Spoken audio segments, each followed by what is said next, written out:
last step to becoming indistractable is to prevent distraction with pacts. A pact is a pre-commitment.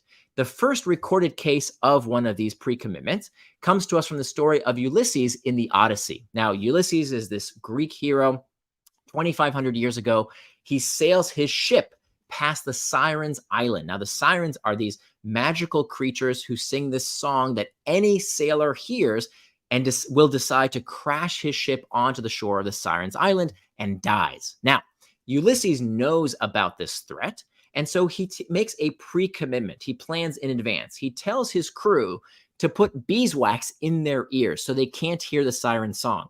And he instructs his crew to bind him to the mast of the ship, and he tells them, no matter what I do, no matter what I say, do not let me go. And you know what? It works. He's able to sail his ship right past the Sirens' Island, returning his crew and his ship safely home.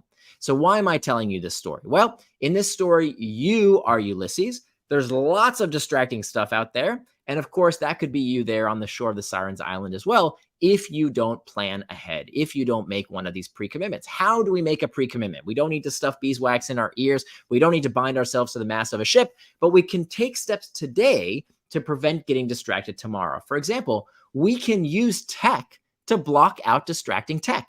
So 2 tools I use every single day.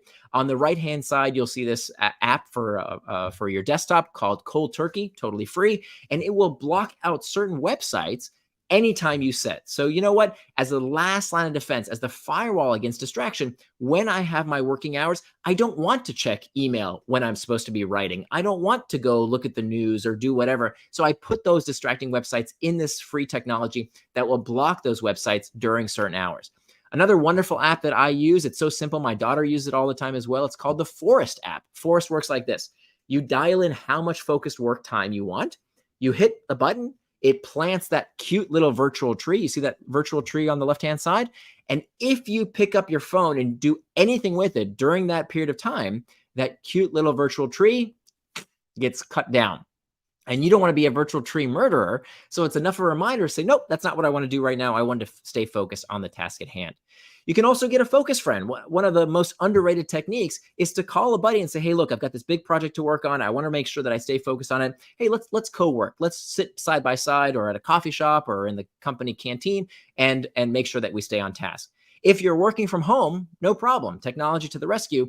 There's a website called focusmate.com. I loved it so much, I became an investor. Here's how it works. You find a time that you want to do focused work for. For me, it's early in the morning. I sometimes have trouble getting started, but I know, hey, there's somebody waiting for me at 8:30 who's dependent on me as their focus mate. And here on the right-hand side, you can see a screenshot. This was a medical school student, and he was studying anatomy. I was working on this presentation. We said, hello, okay, go. And for the next 45 minutes, we worked without distraction. It's amazing how entering into that pre-commitment with another person is an amazing way to help you stay on track.